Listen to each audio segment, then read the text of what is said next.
talk about historic buildings, because of course when we talk about where we're going to have the biggest impacts from bay level rise, I like that as well.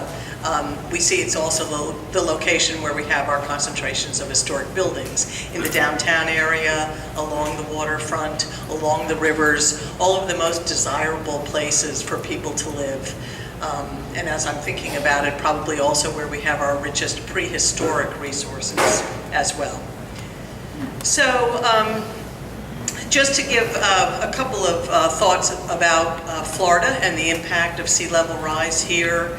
As I mentioned, conversations about this topic are kind of new in historic preservation circles, but there's growing recognition of the threats that exist. About 80% of Florida's population lives along the coast. Florida is especially vulnerable to the effects of sea level rise because it has 1,200 miles of coastline and 4,500 square miles of estuaries and bays, and more than 6,700 square miles of other coastal waters. So in an earlier presentation, I think it was Tim's, we saw what the peninsula of Florida will look like in the future, and it's certainly something quite dramatic.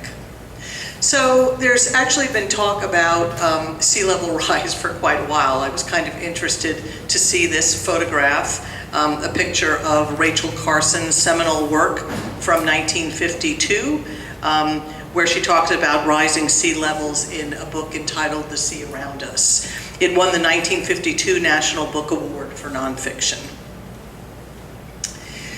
So, Florida is learning from what's going on around the country. We are seeing an increase in interest in this topic.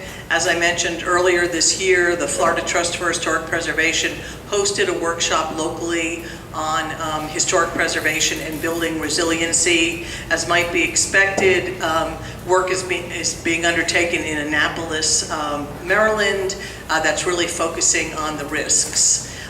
We're seeing some national publications coming out. This one, National Landmarks at Risk, by the Society of Concerned Scientists.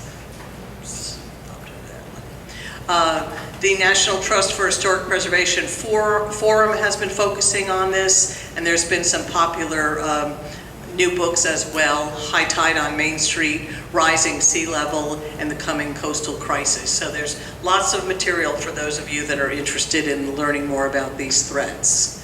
Oops, sorry.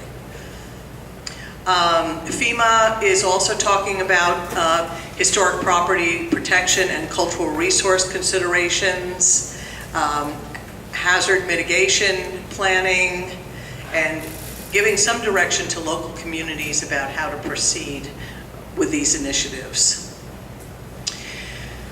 So we talk about resilience planning when we are thinking about historic preservation. Resilience planning integrates historic preservation and disaster mitigation. And what we're seeing in communities around the state and around the nation are growing collaborations between scientists and preservationists, some of the kind of conversation that we're having here tonight, to find solutions to these shared concerns. I liked this slide particularly, and it talks about whether Miami is destined to be the next Venice, and that would be Venice, Italy, not Florida.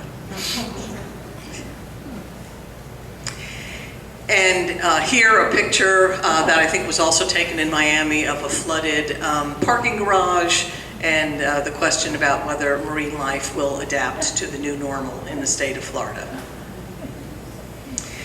So there are some strategies for protecting historic buildings and sites that are being developed on a statewide level. We talk about adapting historic structures. We talk about the ability for historic buildings to be moved out of the path of danger. And then kind of the growing realization that a lot of buildings will be lost in time if these predictions about bay level rise and sea level rise are realized. And so one method is to document historic buildings so that at least there is some continuing record of them. When we talk about accommodating historic buildings, we've seen some of these actions in the path of Katrina, where existing buildings are elevated, buildings can be flood-proofed, and then also some interesting examples of where buildings are adapted so that water can move through them. So what we would call wet flood proofing is being undertaken in some communities. Retreat is certainly a very expensive and involved process. Also, when we look at historic buildings, part of the significance of the building lies in its relationship to the site. So moving a building is not a preferred alternative. There have been some pretty notable examples of historic buildings being moved. Cape Hatteras, I believe the lighthouse there was quite an interesting move that took place in the last decade. Documentation is being undertaken. The University of Florida has a strong initiative with their historic preservation program. They are using a technology called LIDAR technology to document structures and model them in 3D and apply sea level rise modeling scenarios.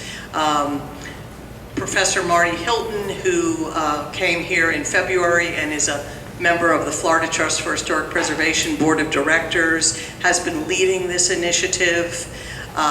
This image we see on the top left there is an image that was created by the LIDAR technology. And here another one showing sea level rise visualization in Cedar Key. So this is a really effective tool that people can look at and understand and really get a sense of what the kind of impacts will be in their communities. As I mentioned, there are initiatives around the country that are taking place. Annapolis, Maryland, Newport, Rhode Island. I don't know if any of you have seen firsthand what's going on in Miami, where the roadways are actually being raised. There's some conversation about the cost of that and the viability of that as a reasonable action, but that is what's taking place in Miami right now. So I think each community will be addressing these concerns in their own way. I'm certainly interested to hear what David has to say about some of the initiatives taking place here, but some obvious questions for communities would be prioritizing infrastructure, identifying mitigation options, working with property owners, protecting large-scale resources like cemeteries and cultural resources, and also community engagement. Oops, I have that twice. I liked it so much. And that's the end of my brief presentation. Thank you very much.